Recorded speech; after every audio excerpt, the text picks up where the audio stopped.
Mas Ilham, Mbak Intan, Mas Rizky, Mas Zainul Arifin. Oke, kami akan mempresentasikan bukunya Profesor Griffin. Ya, Profesor apa enggak tahu. Sebenarnya beliau menulis dengan dua orang yang lain ya, ada 3 orang sebenarnya. Ini yang memang untuk mempermudah kita sebutkan saja bukunya Profesor Griffin ya. Jadi ada 2 chapter dan kami membagi 2 chapter itu supaya semuanya dapat giliran untuk presentasi, membagi ke beberapa sub chapter, judul. Jadi mungkin tidak sebanyak yang kelompok 1 tadi. Yang kebetulan juga jamnya sudah hampir sebentar lagi jam ya, jam 11. Ini mungkin kami tidak akan lama-lama.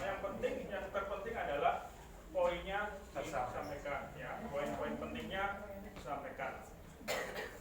Dan mudah-mudahan ibu-ibu dan bapak-bapak ini paham yang akan kami sampaikan ya. Karena saya sendiri juga belum paham juga. Sudah? Pinjam laptop kok. Ini sudah lagi pinjam laptop tadi siapa?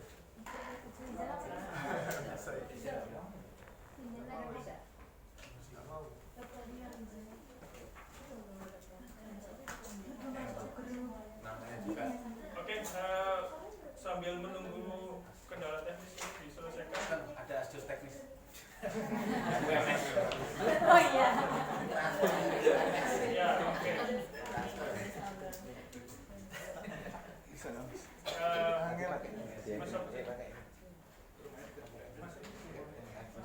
Bisa, oke Mas Rizal. Bisa. Beliau masuk kelompok 1 nih, kalau kita kelompok 6 ya. Bayarannya double. Oke, untuk yang pertama mungkin Mas Ilham ya yang akan mungkin menjelaskan dulu menerangkan sambil kita nanti melihat ke layar. Silakan Mas Ilham. Mas Ilham.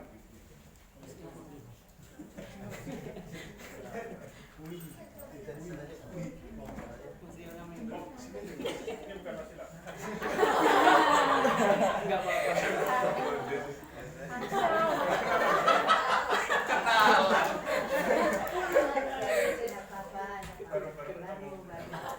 Baru bertemu. Silakan Mas. Langsung aja.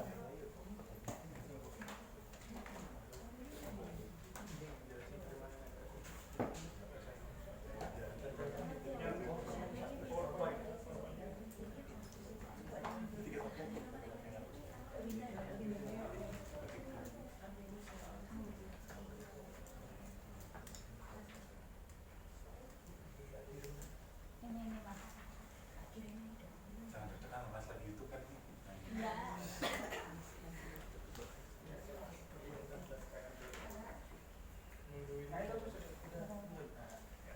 Ini yang Mas saya.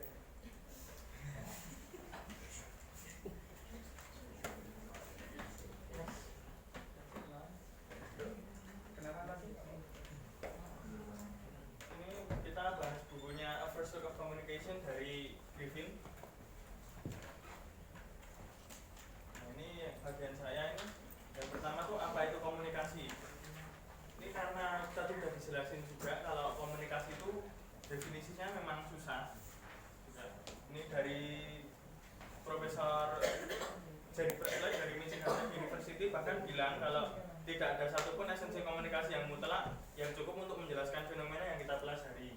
Definisi semacam itu tuh tidak ada jika tidak sekedar menunggu peneliti komunikasi yang paling cerdas untuk menentukan definisi yang pasti.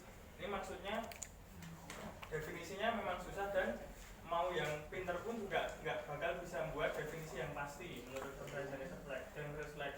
Tapi bisa dipakai, tapi ada gambar untuk menjelaskan definisi, menjelaskan gambaran umum yang bisa kita pakai. Kita bisa pakai definisinya dari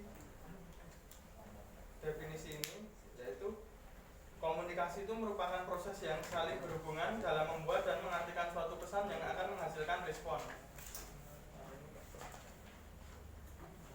Ini definisi yang bisa dipakai buat gambaran umum, definisi yang ini. Lalu meski nggak ada definisi yang pasti tadi, ini masuk pembuatan pesan. Ya pembuatan pesan itu pasti sangat penting buat komunikasi, karena memang awalan dari komunikasi itu pembuatan pesan. Yang tadi saya jelasin dulu. Tadi kan udah pakai definisi tadi itu, berarti ada tiga definisi tadi menunjukkan ada 3 hal yang penting dalam komunikasi, yaitu yang pertama itu awalannya atau pembuatan pesannya, tengah atau karakteristik pesan, dan yang akhiran yaitu pengertian dan respon terhadap pesan. Ini yang untuk pembuatan pesan.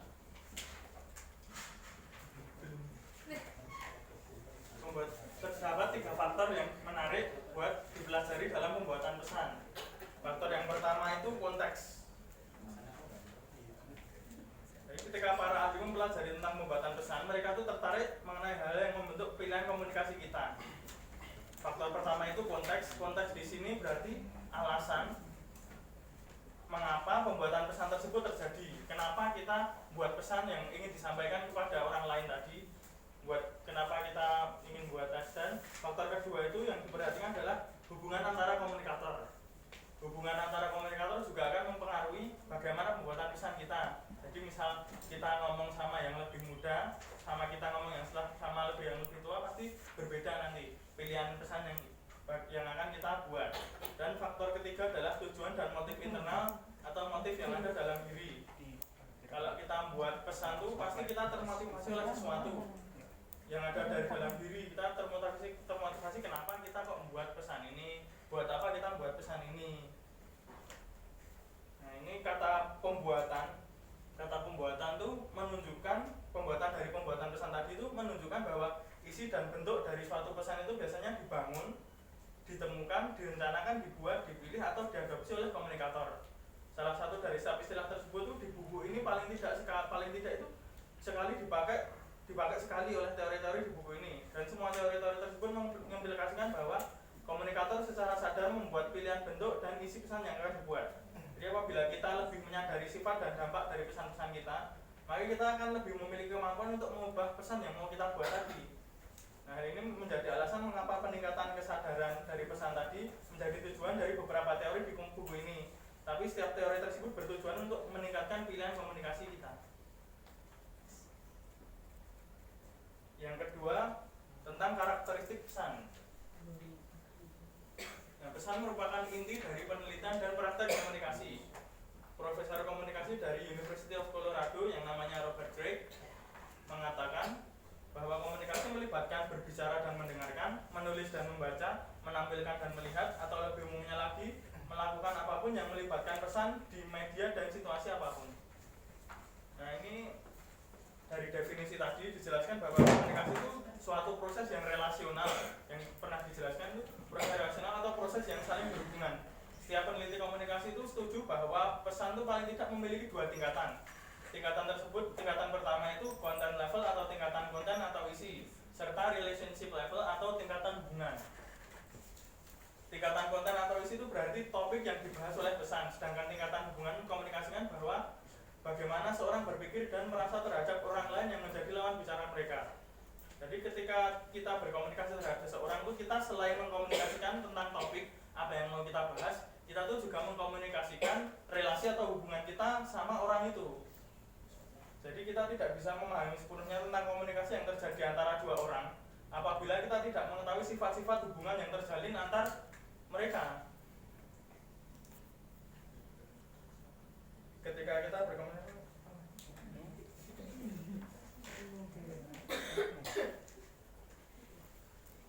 nah kita tuh pesan-pesan komunikasi yang kita buat itu muncul dari sejarah, muncul dari komunikasi yang sebelumnya pernah terjadi. Jadi komunikasi yang pernah terjadi di masa lalu atau komunikasi yang akan terjadi di kedepannya.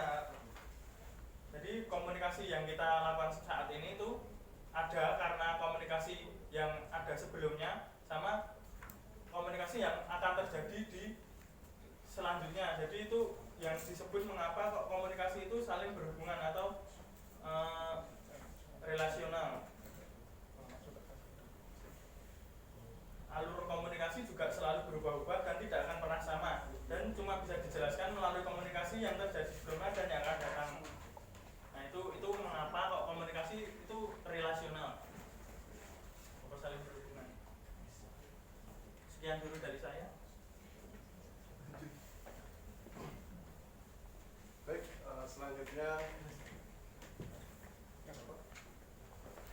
ada interpretasi dan respons. Dalam proses komunikasi yang bagian akhir itu ada interpretasi ya, bagaimana pemaknaan terhadap pesan yang diterima oleh seorang komunikator ya. Karena namanya komunikasi itu kan prosesnya relasional, saling berhubungan gitu.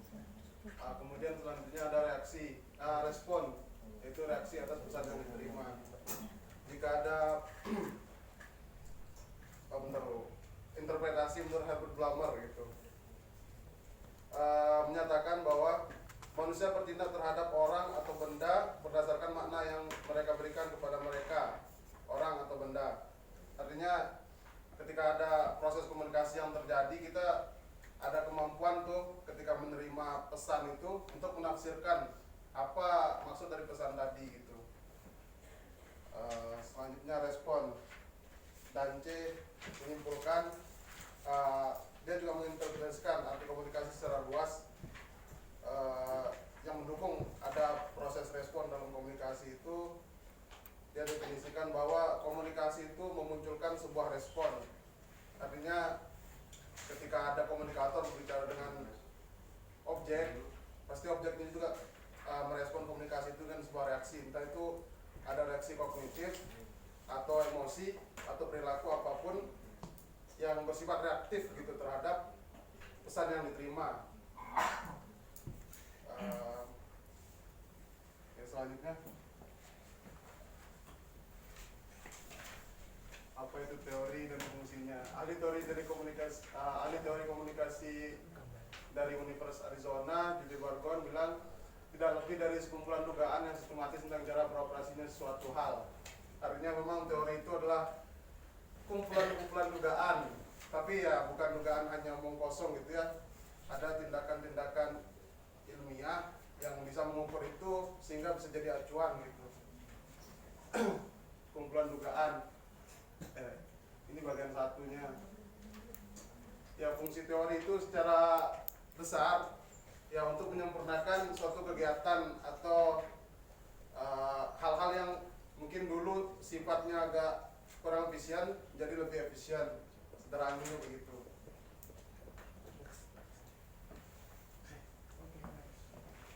Oke, tadi teori yang didasari sesat Hegel atau dugaan dari serangkaian dugaan. Jadi saya saja menjelaskan mengenai informant hunches, bagaimana dugaan itu terinformasikan, di mana teori itu didapatkan dari sekumpulan dugaan-dugaan. Jadi seperti yang kita lihat ada beberapa kasus di akhir-akhir ini, itu kan ada keluarga yang kirim pesan sama pas pampres itu untuk kalau nggak kasih duit anaknya bakal dibunuh kayak gitu. Nah itu dugaan-dugaan itu yang kita gali terus dan kemudian kita cari sumber-sumbernya dari mana untuk kemudian kita satukan kayak gitu. Nah kemudian dugaan itu disusun secara sistematis. Jadi dugaan-dugaan yang tadinya apa yang mendasari hal itu bisa terjadi, karena kan keluarga itu dikirimin pesan itu dia percaya apa enggak kayak gitu kan. Nah dugaan-dugaan itu yang kemudian tersusun secara sistematis untuk kemudian dipadukan dengan konsep-konsep lain yang kemudian untuk menjabarkan ide. Itu yang dinamakan teori, sehingga nantinya bisa menghubungkan satu sama lain kayak gitu. Next. Nah, image of teori, gambaran teori. Jadi teori itu sebagai jaring. Teori kalau sebagai jaring di sini itu adalah untuk menangkap apa yang ada di dunia, atau dia secara besar teori sebagai jaring ini bisa dilihat sebagai grand teori. Jadi ketika kita lihat gambar di sini, yang kita tangkap itu ada apa? Konflik. Nah, karena itu kan bagian dari apa ya, grand teori konflik ya gitu. Nah, itu yang bisa dijelaskan kalau kita menggunakan teori sebagai jaring. Yang kedua, teori sebagai lensa. Teori sebagai lensa itu kita melihat suatu fenomena itu secara objektif dan interpretatif, di mana teori sebagai lensa ini kita melihat itu nyata adanya, tapi belum tentu benar. Jadi yang saya kasih contoh yang dekat-dekat ini juga, yang disampaikan Bapak mantan presiden kita itu nyata adanya, tapi kebenarannya itu benar atau enggak yang disampaikan itu perlu kita gali lagi seperti itu. Nah, kemudian teori sebagai peta itu merupakan teori itu kita gunakan sebagai navigasi kita untuk melihat satu fenomena kayak gitu. Jadi teori itu penting sekali untuk kita